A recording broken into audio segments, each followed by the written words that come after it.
This festival of Holi's legendary importance goes back very far in history. There was the celestial sage Kashyap, who had two wives, Aditi and Diti. From Aditi were born the Devatas, or the celestial gods, such as Indra, Varun, Kuber, Agni, Vayu, etc. The god of the wind, the god of the rain, and so on. Diti was the second wife.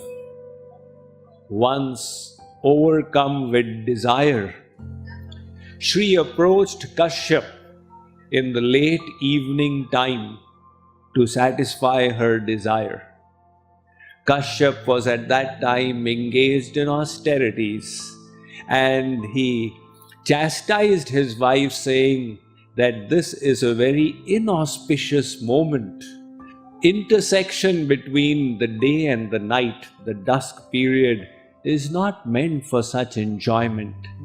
However, when he found that Diti was adamant in her desire, he relented. And as a result, in Diti's womb came two great demons.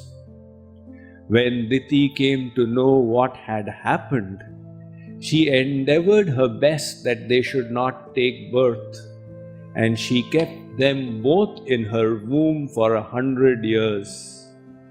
But finally the passage of time had to take place, and these two were born, Hiranyaksha and Hiranyakashipu. Hiranyaksha was the younger one. He was the personification of greed. And just as greed is insatiable and keeps growing, such was the nature of Hiranyaksha as well. It is said he would grow by a hand's height every day, until he became so tall that when he would walk, the earth would totter. So people were extremely tyrannized by this evil Hiranyaksha, and as a consequence of their supplication at the lotus feet of the Lord, the descension of the Supreme Lord took place in the avatar of Varaha. Varaha killed Hiranyaksha in a tremendous war that is described in the Bhagavatam more in the form of an intergalactic war. Then Hiranyaksha was finally killed. Hiranyakashipu became extremely annoyed with God. He said, "He has killed my brother." So, overcome with hatred for Lord Vishnu, Hiranyakashipu went to perform austerities so that he may be able to return with special powers and take revenge upon Vishnu for having killed his brother Hiranyaksha. Hiranyakashipu performed tremendous austerities, and the heat created by his austerities started burning the universe until Brahma had to intervene. So Brahma asked Hiranyakashipu, "What do you want?" Hiranyakashipu said, "I wish to become immortal. Nobody should be able to kill me." Brahma said, "It is not within my ability to make anybody immortal." So Hiranyakashipu said, "All right, I ask for the next best thing. I should not die either in the day or in the night. I should not die either outside the house or inside the house. Neither should I die on the earth nor upon the sky. I should not be killed by a human, nor a beast, nor by any weapons." Hiranyakashipu used the complete power of his intellect. However, he forgot that it is God Himself who empowers the intellect. And with our intellect, we cannot outwit God. So Brahma bestowed this boon upon him. Hiranyakashipu was returning. In the meantime, Hiranyakashipu's wife, Kayadhu, was holding a baby in her womb, Hiranyakashipu's son. So when Hiranyakashipu went to perform austerities, the celestial god Indra thought that there is another demon in his wife's womb. Let me get rid of him before he is born, or he will create great terror. So Indra caught hold of Hiranyakashipu's wife Kayadhu, and he was taking her to his city Indrapuri. The great sage Narad came to know, and he intervened. He approached Indra and said, "Look, Devaraj, don't make this mistake. In the womb of Kayadhu is a great devotee of the Lord. If you kill him, you will incur great sin and the wrath of God." So the celestial sage Narad, having convinced Indra, took Kayadhu with him to his ashram. There, through Kayadhu's ear, he instructed the little child. Now Kayadhu, being inert in her intellect, overcome by ignorance, did not benefit from those divine instructions.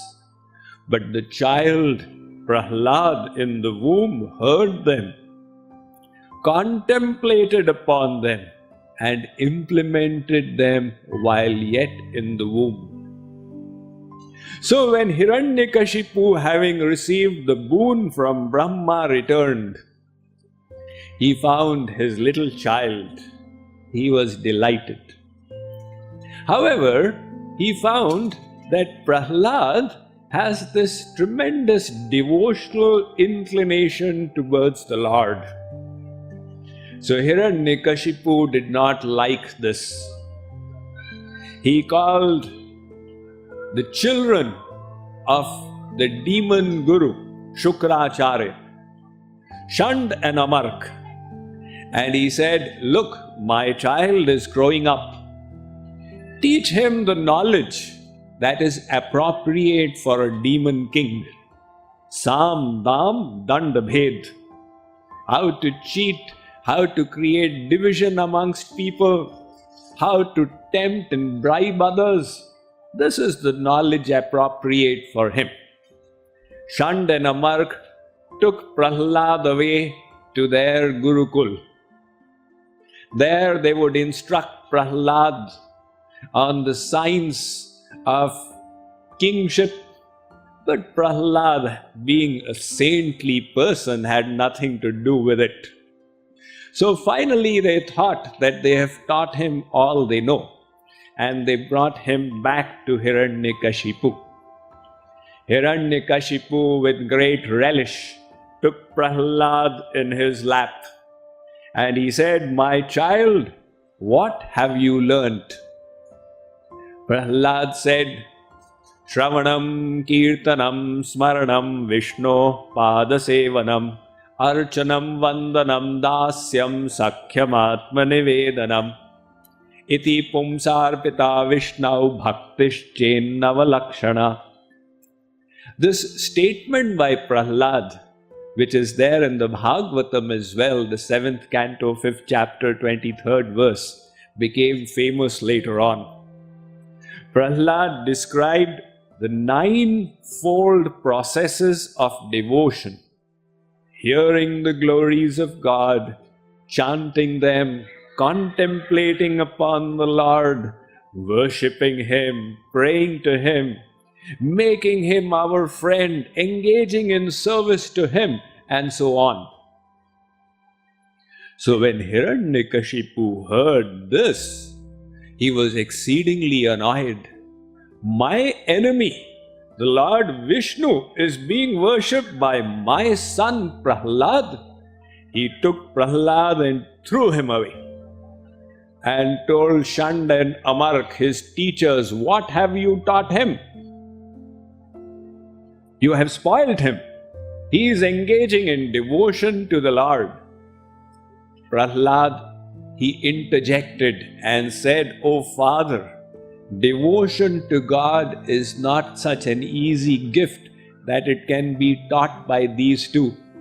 People endeavor for lifetimes, and yet they are unable to cultivate devotion within their hearts. This I have received by God's blessings." So Shand and Amark told Hiranyakashipu that, "O Emperor, why are you so scared of your little child? You are powerful. You are all powerful. Give us another chance. We shall inculcate the proper teachings in him." Again they took away Prahlad. Again they endeavored to teach him. But Prahlad, as before, was unaffected by what he was being told. One day, when his teachers Shand and Amark were away from the school, Prahlad's little class fellows, who were the sons of demons, Asur Balaks, they said, "Prahlad, will you play with us?" Prahlad said, "I am not interested in your games. If you like, you can play my game." The children said, "What is your game?" So Prahlad showed them how to chant, do kirtan of the Lord. The children said, "This is very impressive. Where did you learn this?" Prahlad said, "I learnt it from my guru." "Your guru? But aren't these two your guru?" No. My guru is the sage Narad. And when I was in my mother's womb, at that time I received these instructions through her ear. So the children said, "Will you teach how to play this to us as well?" Prahlad said, "Definitely." And he engaged all the children in chanting the names and virtues of God. When Shand and Amark returned and they found this atmosphere in the school, they were taken aback. They said that you are engaging in devotion yourself, and now you have disrupted the views of all these children. So they were so annoyed, they said, "Come with us to your father." Prahlad told his class fellows, "Keep playing out here. I'll come and return to you." The children said, "We wish to go with you as well." So the whole school accompanied Prahlad, all the children chanting Radhe Govind, Radhe Sham. Hiranyakashipu was on the terrace of his palace when he heard this melodious sound coming. He relished it a lot and started swaying from side to side. But when the sound came near, he found that it was his son and son's classmates who were chanting the names of Lord Vishnu. So Hiranyakashipu controlled himself. And Shand and Amark said, "O king, your son is incorrigible. We are unable to take him away from devotion to the Lord." So Hiranyakashipu said, "Get him killed." He was so disturbed by Prahlad's devotion to the Lord that he wanted to get rid of his son. So attempts were made to kill Prahlad in many ways. First, the Daityas, the demons, they attacked him with tridents and other weapons. But seeing the demons and their weapons, Prahlad was unmoved. He said, "Vishnu shastreshu yushmasau maichasau vyavasthitah daiteyastena satyena makramant vayudhani cha." Vishnu Puran. My Supreme Lord Vishnu resides in everyone. He is in me. He is in these demons as well. And he is also in their weapons. These weapons can do me no harm. Those demons kept attacking him, but they could do nothing to Prahlad. Later, he was put in a room full of snakes, but these poisonous snakes could also not harm Prahlad. Elephants were brought in an endeavor to get Prahlad trampled under their feet, but Prahlad got out of there as well alive. Then Hiranyakashipu's sister Holika was called. She had this boon that fire could not burn her. So a fire was lit. Holika took Prahlad in her lap and sat inside the fire. Sitting there, Prahlad very casually remarked, Tate shavaknih pavane ritopi namam dahavyatra samantatoham pashyami padmastranastritani shitani sarvani disham mukhani. Prahlad said, my Supreme Lord Vishnu is in every atom of his creation. He is all-pervading in this fire. I am feeling as if a sheet of lotus flowers has been spread over me. The consequence is well known. Holika got burnt and Prahlad came out from there alive. The demons then got hold of some pandits, and with the help of the pandits they did a yagya, fire sacrifice. And through the fire sacrifice they created a being with the hope that this being will kill Prahlad. But the being that got created, instead of killing Prahlad, killed the pandits who had performed the yagya.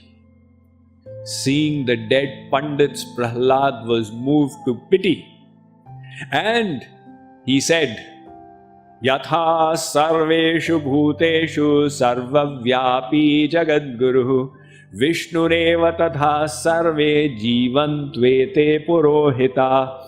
If my faith in the all-pervading presence of God is complete, to vindicate my faith, may God bring these dead pandits back to life. God responded, and the pandits became alive again. So the demons took Prahlad to Hiranyakashipu, and they said, O Emperor, we don't know what kind of a son you have. He seems to be invincible, and we are not able to kill him by any means. Hiranyakashipu then asked Prahlad, Qua sau, where is your Vishnu? Prahlad responded, Sa sarvatra, Father, my Supreme Lord is everywhere in this world. But Prahlad pointed in 4 directions. He is in you, he is in me as well. He is in this blade of grass, and he is in the stone pillar. So when Prahlad pointed to the stone pillar, Hiranyakashipu questioned, Katham stambhena drishyate? If God resides in this pillar, why can I not see him? So he boxed the pillar. But to prove Prahlad's faith, God manifested from the pillar. This was the Narasimha avatar. God took on the form of a half man, half lion, and he took Hiranyakashipu on his thighs. He said, Look, you evil person, you had asked for a boon from Brahma. I am not violating that boon. This is neither day nor night, it is dusk. I am neither man nor beast. I am a combination of both. You are neither on the earth nor on the sky. You are on my knees. We are neither outside the house nor inside. We are in the doorway. I am not killing you by weapons. I am going to kill you with my own nails. And he ripped apart Hiranyakashipu. At that time, Prahlad was standing nearby. God lifted Prahlad up in his hands and he said, "My child, I am extremely pleased with your devotion. Ask what you want." Prahlad asked for a very inspiring boon, something for us all to contemplate upon. Prahlad said, "My Lord, I am your servant. The job of a servant is to serve and not to ask. If I ask, I will become a businessman. I will not remain a servant. Nevertheless, if it is your instruction that I should ask, I must obey.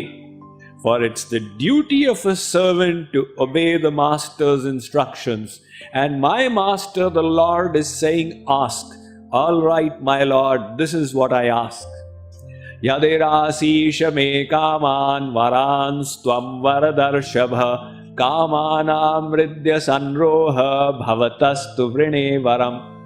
I ask you this, that I may never ask you for anything ever in future. In other words, I ask you that you make me free of selfish desire so that I may be able to perfect selfless love to you.